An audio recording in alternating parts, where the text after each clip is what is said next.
Welcome to drivenmavens.com, and on this episode of How to Draw Cars, we're going to talk about how the brain interprets form. So let's go. Alright, I'm going to start off here with drawing a very quick sketch of a three-quarter view of some car. It's not anything in particular, but I'm just going through the exercise so that I can illustrate the point I'm going to make here in a little bit. Drawing cars is not that easy. I think anybody who's been trying to do that or to get proficient at it understands that. Or I should say that drawing cars the right way. I don't want to say that drawing cars in particular are very difficult, because there's a right way and there's a wrong way to do it. But it just depends on what it is that you're looking for. Do you want to be proficient? Are you going to college where you're considering going to school, or you're looking at automotive design as a profession, or you're just looking to create automotive artwork? All this, everything that you're seeing on this blog really depends on how serious you are about pursuing certain ambitions and goals and dreams and so forth. So anyway, drawing cars, muscle cars, it doesn't matter what it is that you're looking for, but mastering those basics are very critical for you to draw realistic and believable designs. So learning how to draw cars in general, requires a step-by-step process where you have to master every step before you start to proceed to the next drawing techniques. Now, one of the common things that you'll always see in how-to books related to art execution is the use of basics and simple forms. You see that all the time. Anytime you pick up a book on how to draw cars, or you start to pick a book on how to draw cars the Hot Wheels way, you see all sorts of literature out there that teaches you the basics. But I think what's difficult is still to identify with some of those books. It's not easy to pick up the book and say, okay, yeah, I got it. Yeah, he wants me to draw some boxes, and those boxes relate to a certain shape, and I'm supposed to be able to get it. And it's not that easy. I think without having the classroom environment and living it, and seeing some of these examples in real life or in a tutorial form, it's really difficult to even understand from a basic step perspective how that really works. Now, there's a reason for all this. I've kind of gotten it, and I've kind of understood it, and it took me a while because I've lived it every day. When you're looking at forms, the brain has a great difficulty in understanding complex forms, especially if you're not used to it. So you have to kind of train your brain into understanding complex forms by starting off with some basics. So here, we just have a rectangle. Not a big deal. It's very easy to understand what a rectangle is. Got four sides, but I think the challenge that's going to be for the beginning student is to take that rectangle and to interpret that in three-dimensional space. And that means drawing that in perspective and drawing it in different views and different angles, and being able to really train your brain to understand even the most basic forms, like a rectangle or a cube or whatever it is, and to put that in perspective and to do that consistently and do it correctly. Those foundations, those principles are really what's going to get you ahead. I didn't really understand it before, but I certainly understand it now. I mean, it takes a while for things to stick. So you have to take basically from your 2D translation, or your 2D, and translate that into three-dimensional form. So here we are. I'm looking at a one-point perspective, and I just quickly sketched it out, and I've just shown you.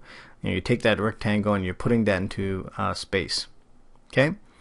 So, in a nutshell, that's basically it. Now, as I look at drawing this rectangle in a three-quarter view, that means I'm not actually putting it in perspective, but I'm just kind of putting it in a format that's going to give me the view of my vehicle. And this is basically what it is. What you see up there above on that vehicle is how I have this in my head. I've got this box in my head, and I start to understand how to interpret that particular box in three-dimensional space before I start to look at the complex forms. So I start off with, my perspective, even though this is, really not that much of a perspective. It's more of a parallel view, three-quarter view. But I put in my minor axes and set that up to my ellipses. Or I set them up so I can draw my ellipses in perspective, or in this parallel view. I'm going to start up a new sheet here, and I'm going to repeat this again. But this time what I'm going to do is really talk about that box again. Okay? You have to get into the habit of drawing boxes a lot. I mean, that is step number one. If you really want to understand complex forms and shapes, you start off with drawing these cubes, and start drawing these cubes in different angles, in different perspectives, whether you're looking at it from the top, the front, the three-quarter view. Change the size and the proportion of the boxes.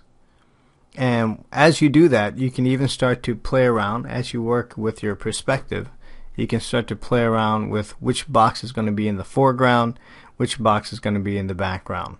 And just get your mind used to seeing these basic shapes in space. And that's it. That's what you're trying to do. See basic shapes in space. Now, as I draw this box, what I'm doing here is basically sectioning out the box. I'm putting in where my center line is. This is just a, when I'm putting my center line, I'm just estimating it.